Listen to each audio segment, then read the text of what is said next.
Hello बच्चों, let's read the question. So the question here says which of the following statements are incorrect. तो इन सब statements में से हमें incorrect statement है जो वो देखनी है. तो इस केस में हमारा जो की कॉन्सेप्ट है इस क्वेश्चन का की कॉन्सेप्ट वो है बायोटेक्नोलॉजिकल प्रोसेसेस. सो बायोटेक्नोलॉजी के अंदर जो प्रोसेसेस किए जाते हैं उनके बारे में हम यहाँ पे बात करेंगे, बायोटेक्नोलॉजिकल प्रोसेसेस के बारे में. हम सबसे पहले पहली स्टेटमेंट को यहाँ पे देखते हैं. पहली स्टेटमेंट में दिया गया है कि जेनेटिक इंजीनियरिंग को हम रिकॉम्बिनेंट डीएनए टेक्नोलॉजी भी बोलते हैं. जो जेनेटिक इंजीनियरिंग है, पहले हम इस वर्ड का मतलब समझ लेते हैं. इंजीनियरिंग का मतलब होता है ऑल्टर करना जेनेटिक मटेरियल को अपने फायदे के लिए, मतलब कुछ प्रोडक्ट्स हमें बनाने हैं, इस वजह से हमने जेनेटिक मटेरियल की ऑल्टरेशन की है.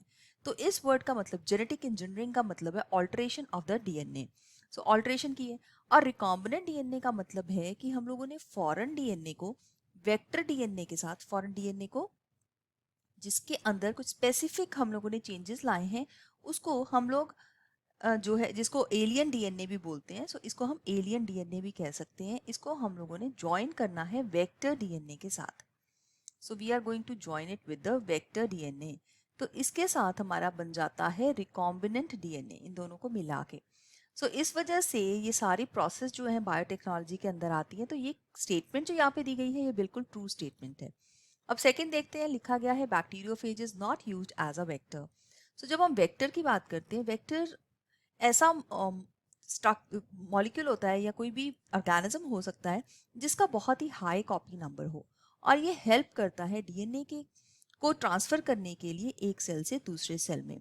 तो जब तक हम बैक्टीरियोफेजेस की बात करते हैं, बैक्टीरियोफेजेस एक बहुत ही जो है आइडियल वेक्टर की तरह हम यूज कर सकते हैं, बिकॉज इसका हाई कॉपी नंबर होता है. ये इजी लिंकिंग करता है फॉरेन डीएनए की, और इसके साथ ही हम ये कह सकते हैं कि ट्रांसफॉर्मेंट्स को नॉन ट्रांसफॉर्मेंट से डिफ्रेंशिएट करने के लिए हेल्प करता है. इसके साथ ही प्लाज्मिड्स को भी हम वेक्टर की तरह यूज कर सकते हैं. इसका मतलब यहाँ पे लिखा हुआ it is not used as a vector, तो ये स्टेटमेंट जो है यहाँ पे रॉन्ग हो जाती है. थर्ड चीज आती है हमारे पास. थर्ड स्टेटमेंट में लिखा गया है पैलिंड्रोम्स के बारे में. पैलिंड्रोम्स वो स्पेसिफिक सीक्वेंसेस होते हैं. यहाँ पे डीएनए के अंदर कुछ स्पेसिफिक सीक्वेंसेस होते हैं, और ये सीक्वेंसेस हैं जो 5' to 3' और 3' to 5' on the opposite and जब इसको हम रीड करते हैं 5' to 3' और दूसरे में भी 5' to 3' जब हम रीड करेंगे ऑपोजिट स्ट्रैंड के ऊपर, तो ये बिल्कुल सेम रीड करते हैं. इसका एक एग्जाम्पल हम GAATTC दे सकते हैं. तो यहाँ पे ये 5' है, this is the 3' end of the DNA, और इसका जो ऑपोजिट स्ट्रैंड है उसके ऊपर भी GAATTC ही लगा हुआ है.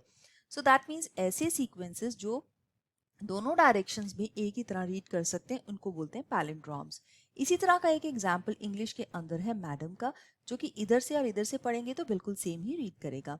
नितिन वर्ड में भी इसी तरह से हमें देखा गया है. तो मलयालम वर्ड में भी ऐसे ही देखा गया, तो ये बिल्कुल ट्रू स्टेटमेंट है. तो ये भी ट्रू स्टेटमेंट है. फिर लिखा गया है ethidium bromide can not be used for staining the DNA. तो यहाँ पे हमने देखा है कि जो जेल इलेक्ट्रोफोरेसिस की हमारी टेक्निक होती है, जेल इलेक्ट्रोफोरेसिस की, जिसमें हम डीएनए सेगमेंट को एक दूसरे से सेपरेट करते हैं और रिक्वायर्ड डीएनए फ्रैगमेंट को हम ले लेते हैं बाय दिस प्रोसेस, तो उसमें इथीडियम ब्रोमाइड का बहुत इंपॉर्टेंट रोल है, बिकॉज इससे स्टेनिंग करके हम इसको यूवी लाइट मतलब अल्ट्रा वायलेट लाइट के अंदर इसको व्यू करके इसको ब्राइट ऑरेंज बैंड्स की तरह देख सकते हैं. तो ये स्टेटमेंट जो है ये भी फॉल्स स्टेटमेंट है. अब यहाँ पे हमें इनकरेक्ट स्टेटमेंट बतानी है. 2 and 4 आर इनकरेक्ट. यहाँ पे बी ऑप्शन को हम बिल्कुल सही यहाँ पे आंसर मार्क कर सकते हैं. बाकी स्टेटमेंट्स जो हैं उनको हम रॉन्ग मार्क कर लेते हैं, बिकॉज उसके अंदर हमारा जो एक्सप्लेनेशन है वो उसके साथ मैच नहीं कर रही. यहाँ पे 1 and 2 लिखा हुआ है, जबकि 1 ट्रू है और 2 जो है वो फॉल्स है. तो ये भी रॉन्ग हो गया. ऑल ऑफ दीज भी नहीं है, none of these भी नहीं है. B is the right answer for this question. I hope you have understood it well. All the best. Thank you.